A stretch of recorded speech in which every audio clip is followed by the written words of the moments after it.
Hi again, it's Dr. Dave.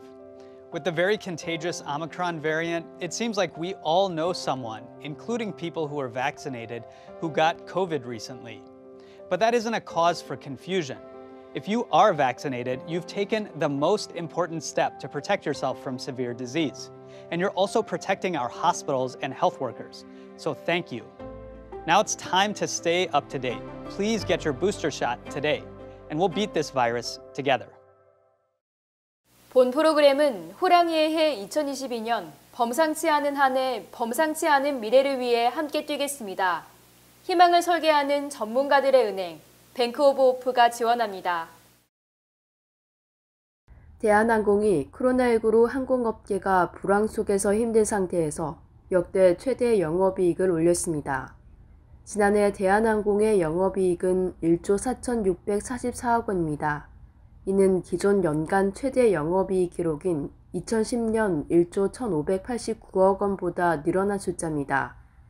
대한항공은 코로나19 변이 바이러스 확산으로 수요 부진이 이어졌으나 화물 사업에서 사상 최대 실적을 냈습니다. 지난 4분기 화물 사업의 매출은 2조 1,807억 원으로 기존 분기 화물 최대 매출 실적은 작년 3분기에 1조 6,503억 원입니다. 올해도 오미크론 변이로 인한 글로벌 공급망 정체 및 조업 제한 상황에서도 대한항공은 안정적인 수익을 기대할 것으로 예상하고 있습니다.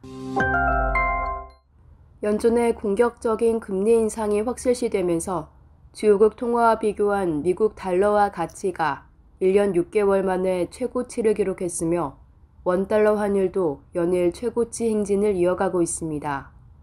27일 달러 지수는 97.29으로 치솟아 2020년 7월 이후 최고치를 기록했습니다.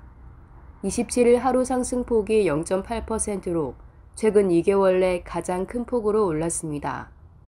또 달러 대 유로화 환율은 1.1133달러로 내렸습니다.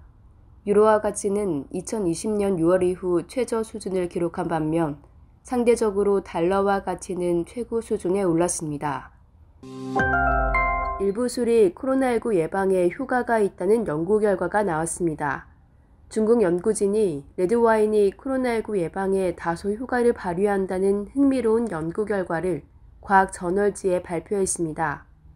중국의 선전 소재康宁병원의 연구진은 과학 저널지 첨단 영양학회지 온라인판에 일주일에 5잔 이상의 레드와인을 마시면 코로나19에 걸릴 위험이 전혀 마시지 않는 사람들보다 17% 낮아진다고 발표했습니다. 이 병원의 연구진은 영국의 바이오뱅크의 데이터를 활용해 조사 대상자들의 음주 습관과 코로나19 병력을 분석한 결과 레드와인에 코로나19 예방 효과가 있다는 결론에 도달한 것입니다. 수업 시간 중 교과서에 낙서를 하다가 선생님으로부터 야단을 맞던 12세의 한 소년이 나이키의 디자이너가 됐습니다. 영국의 조 웨일은 최근 나이키의 공동 크리에이터가 됐습니다. 조는 온라인상에서 나이키를 홍보하고 어린이들의 창의적인 활동을 격려하는 프로모션에 참여할 계획입니다. 현재 조는 약 12만 명의 팔로워를 보유한 인플루언서로 인스타그램 계정 낙서소년을 운영하며 많은 인기를 누리고 있습니다. 조가 학교에서 수업 시간에 낙서를 일삼아서 선생님으로부터 심한 꾸중을 받는 일이 반복되자 조의 부모님은 그를 방과 후 미술교실에 보냈습니다. 이후 방과 후 학교 미술 선생님이 조의 재능을 알아챘으며 그의 그림을 미술 선생님이 SNS에 올리기 시작하면서 대중의 관심을 받게 됐습니다. 조는 보통 하루에 2-3시간씩 그림을 그리고 있는 것으로 알려지고 있습니다. 페이스북이 2년 넘게 추진했던 가상화폐 사업을 정돈했습니다. 현재 메타로 사명을 변경한 페이스북이 가상화폐 개발 프로젝트 DM 어소시에이션을 청산했다고 월스트리트저널은 보도했습니다. 페이스북은 DM 어소시에이션이 개발한 기술을 블록체인 관련 서비스를 제공하는 실버게이트 캐피털에 2억 달러에 매각했습니다. 실버게이트 캐피털은 지난해 DM 어소시에이션이 개발한 가상화폐를 발행키로 했던 캘리포니아주의 금융회사입니다. 그러나 당시 이 계획은 감독기관의 승인을 받지 못해 무산됐습니다. 페이스북은 지난 2019년에 가상화폐 사업에 뛰어들었으나 주요국 정부와 금융감독기관의 반대로 사업이 원활히 진행되지 않았습니다. 금융 시스템의 안정성에 미칠 영향과 돈 세탁과 테러단체 지원 등에 사용될 가능성에 대한 우려 때문이었습니다. 애플이 공급망 차질에도 불구하고 사상 최대 분기 매출을 달성했습니다. 애플은 지난해 4분기 매출이 전년 대비 11% 증가한 1239억 달러를 기록한 것으로 나타났습니다.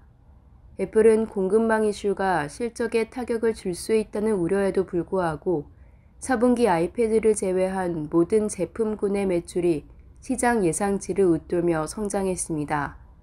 아이폰 매출은 전년 대비 9% 성장했고 맥 매출은 25%, 서비스 매출은 24% 증가했습니다.